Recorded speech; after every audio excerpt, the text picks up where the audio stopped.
नाशिक जिल्हा रुग्णालयातील अतिदक्षता विभागात नवजात शिशु कक्षात शॉर्ट सर्किटमुळे आग लागल्याची घटना घडली आहे। या शॉर्ट सर्किट झाल्यानंतर त्वरित सर्व बालकांना दुसऱ्या कक्षात हलविण्यात आले।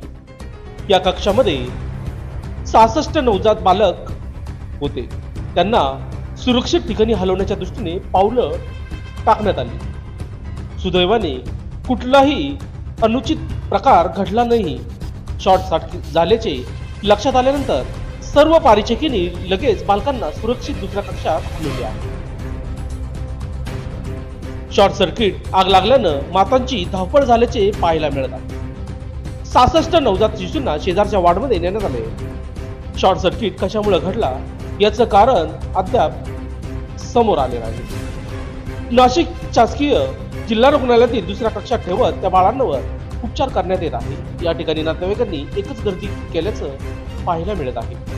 नाशिक जिल्हा रुग्णालयातील आगीची घटना दुपारच्या वेळी घडल्याची माहिती रुग्णालयातील उपस्थितांनी दिली आहे। यानंतर रुग्णालयातील अधिकाऱ्यांनी आगीच्या घटनेसंदर्भातील माहिती दिली आहे। नाशिकचे अतिरिक्त जिल्हा चिकित्सक डॉक्टर प्रमोद गुंजाळ यांनी या संदर्भातील माहिती दिली आहे। ते म्हणाले, डॉक्टर प्रमोद गुंजाळ म्हणाले की नाशिक जिल्हा रुग्णालयातील अतिदक्षता विभागात नवजात शिशु कक्षात लागलेली आग ही शॉर्ट सर्किटनं लागली होती। मात्र या घटनेत कोणतीही जीवितहानी झाली नाही। सर्व नवजात बालक सुरक्षित असल्याची माहिती त्यांनी दिली आहे।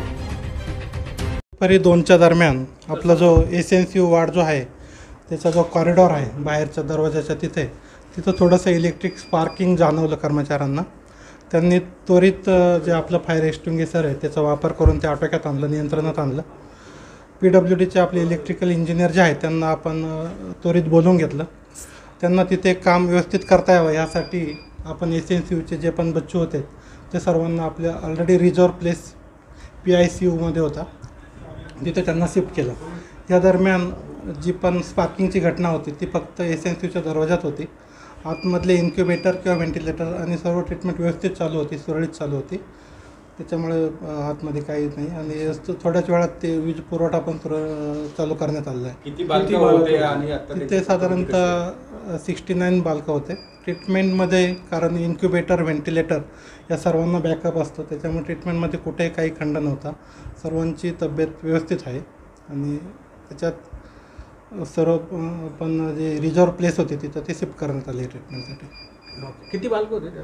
60 लोकशाही सर्व्हिससाठी बंटी आढाव, नाशिक।